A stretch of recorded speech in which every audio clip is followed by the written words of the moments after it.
কলিকাতা চলিয়াছে নড়িতে নড়িতে।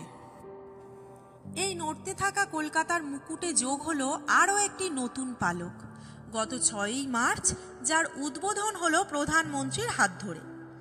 গঙ্গার নিচ থেকে পাড়ি দেবে আমাদের প্রিয় মেট্রো। বিপুলায়ে গঙ্গাও প্রস্তুত আমাদের আতিথেয়তা গ্রহণ করার জন্য। চমকিত আলোকের ঝকমকে রূপে সুসজ্জিত হয়ে গঙ্গা গভীরের এই পথ অপেক্ষার প্রহর গুনছে আমাদের জন্য। মেট্রো গঙ্গাদুয়ার স্পর্শ করার সাথে সাথে মোহময়ী নীল আলোকে জেগে উঠবে গোটা টানেল, যা আমাদের জানান দেবে আমরা এখন গভীর গঙ্গার নিচে। হুগলি নদীর বুক চিরে তৈরি এই 520 মিটারের পথ পুরোটাই এমন বিশেষ নজরকাড়া আলোর মায়ায় সজ্জিত, যা অতিক্রম করতে সময় লাগবে আনুমানিক 45 সেকেন্ডের মতো। হয়তো এটাও একদিন আমাদের কাছে কি এমন ব্যাপার হয়ে যাবে, কাজের চাপে, অফিসের ব্যস্ততায়, সময়ের অভাবে আমাদের কাছে হয়তো এর জন্য আলাদা কোনো আবেগ অবশিষ্ট থাকবে না।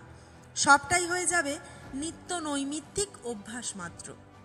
তবু ভারতীয় পরিবহনের ইতিহাসে এমন একটা যুগান্তকারী পদক্ষেপ নিঃসন্দেহে প্রশংসার দাবি রাখে।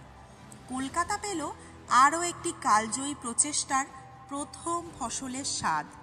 যদিও সাধারণ মানুষের জন্য কবে এই মেট্রো চালু হবে তা এখনও সঠিকভাবে কিছু জানানো হয়নি, তবে ট্রায়াল শুরু হয়ে গেছে। বাকিটুকু শুধু সময়ের অপেক্ষা মাত্র। হাওড়া ময়দান থেকে এসপ্ল্যানেড পর্যন্ত 4.8 কিলোমিটারের সম্পূর্ণ এই মেট্রো প্রজেক্ট এবার হাওড়া কলকাতার মধ্যে সংযোগ স্থাপন করবে সুড়ঙ্গ পথে। সেই সঙ্গে এখন থেকে ভারতের সবথেকে গভীরতম স্টেশনের স্বীকৃতি পাবে হাওড়া ময়দান, যার গভীরতা প্রায় 33 মিটার।